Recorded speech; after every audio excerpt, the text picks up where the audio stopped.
Halo adik-adik, yuk kita mengenal potensi lokal yang ada di lingkungan sekitar kita. Ada yang bisa menebak gambar apa itu?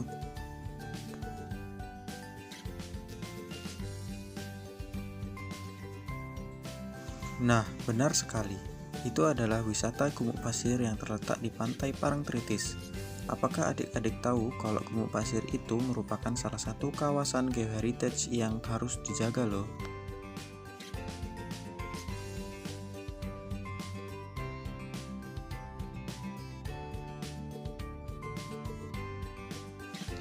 Apakah adik-adik pernah melihat Gumuk Pasir pada tahun 80-an?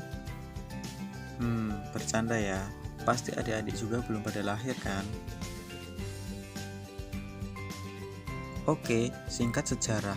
Gumuk pasir di Indonesia merupakan sebuah hal langka karena kondisi klimatologis Indonesia beriklim tropis. Padahal, umumnya gumuk pasir terbentuk pada iklim arid. Gumuk pasir Parangtritis merupakan salah satu ikon yang ada di Yogyakarta loh. Terbentuknya gumuk pasir ini merupakan adanya material endapan pasir erupsi dari Gunung Merapi yang terbawa angin dan dibantu oleh keberadaan aliran Sungai Opak di sekitarnya yang terbentuk membutuhkan waktu sangat lama loh.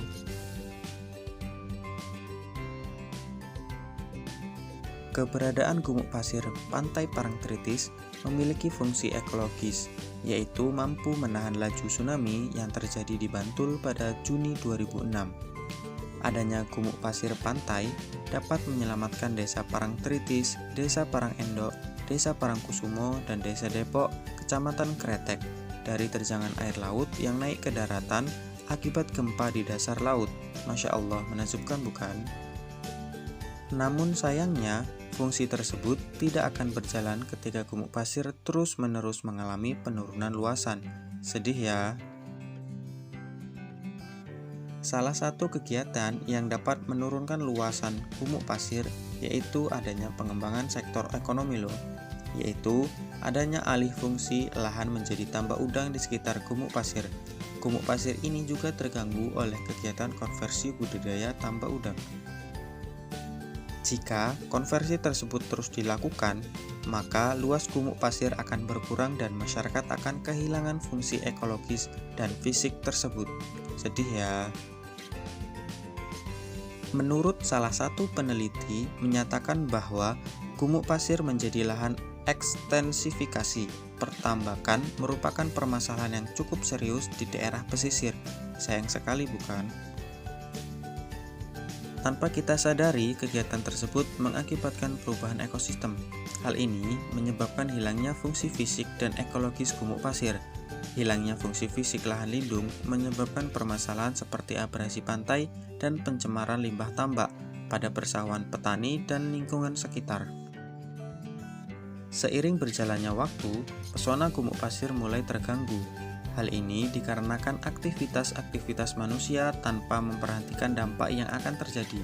Misalnya, pembuatan tambak udang ilegal yang mengeluarkan bau tidak sedap dapat mengganggu kesehatan masyarakat, baik penyakit kulit maupun sistem pernafasan. Sangat disayangkan bukan? Apabila kegiatan tersebut terus-menerus dibiarkan, juga bisa mempengaruhi aspek-aspek lain seperti sulitnya mengembangkan ekonomi masyarakat di sekitar dan penurunan daya tarik wisatawan untuk berkunjung loh. Pantai Parangkusumo yang terletak di gumuk pasir Parangtritis merupakan tempat wisata yang sering dikunjungi oleh wisatawan. Namun, pencemaran yang terjadi akibat limbah tambak udang memberikan beberapa dampak yang negatif untuk lingkungan di sekitar gumuk pasir Parangtritis, terutama masalah pencemaran air. Pencemaran yang terjadi akibat limbah tambak udang diantaranya tercium bau di sekitar pantai, air pantai menjadi tidak jernih, berwarna kuning kekeruhan, kadar DO dalam air rendah sehingga ekosistem perairan terganggu. Selain dampak negatif, terdapat juga dampak positif dari sisi ekonomi, yaitu dapat menguntungkan karena dapat membuka lapangan pekerjaan, peluang usaha, dan lain-lain.